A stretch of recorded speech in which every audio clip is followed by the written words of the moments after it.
All right, welcome to The Explainer. Today we're going to unpack a really thrilling cautionary tale from the sci-fi novel Mirror Life. And this is a story, it's all about ambition, it's about grief, and it's really about that terrifying moment when science just outruns its own morality. And this, right here, this is the core question of the whole story. How far is too far? It's a question that unravels with some, well, pretty devastating consequences. So let's get right into it. So where do we start? Picture this. It's pre-dawn, totally quiet, inside this super high-tech, sterile lab. And that's where we meet our protagonist, the brilliant, and I mean obsessive, Dr. Olivia Bennett. And for her, this lab, it's way more than just a lab. It's like her temple, a sanctuary where she controls every single variable. She's just swimming in this river of data. And get this, she's running all the checks by hand. Why? Because she trusts no one but herself to find that one tiny anomaly that could just bring it all crashing down. So what's driving her so hard? Well, it all comes down to this really deep personal tragedy.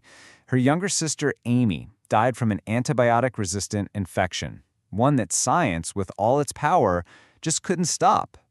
And that feeling of powerlessness, that's what forged her ambition. For Olivia, this isn't just about the science. No, it's personal.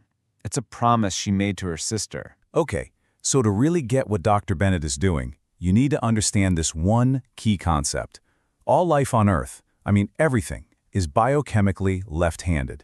What she's trying to do is build the opposite, right-handed life. She's creating molecules that are a perfect mirror image of her own.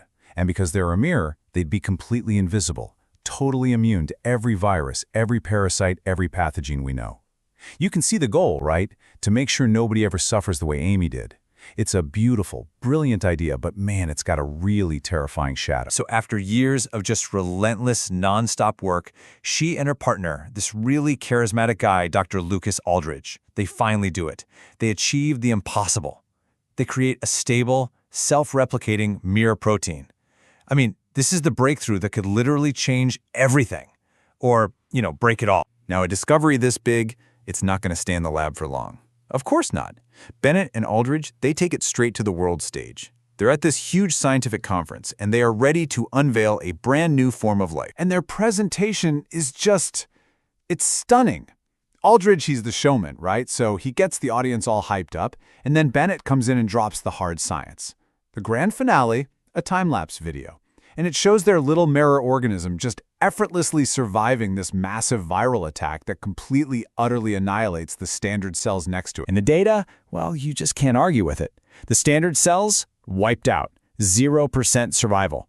The mirror cells, a perfect 100%. They've done it. They've created a perfectly robust biological system.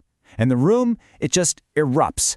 People are realizing they're not just witnessing brilliance, they're witnessing the end of everything they thought they knew about biology. But then, right in the middle of all the applause, one single voice cuts through the noise.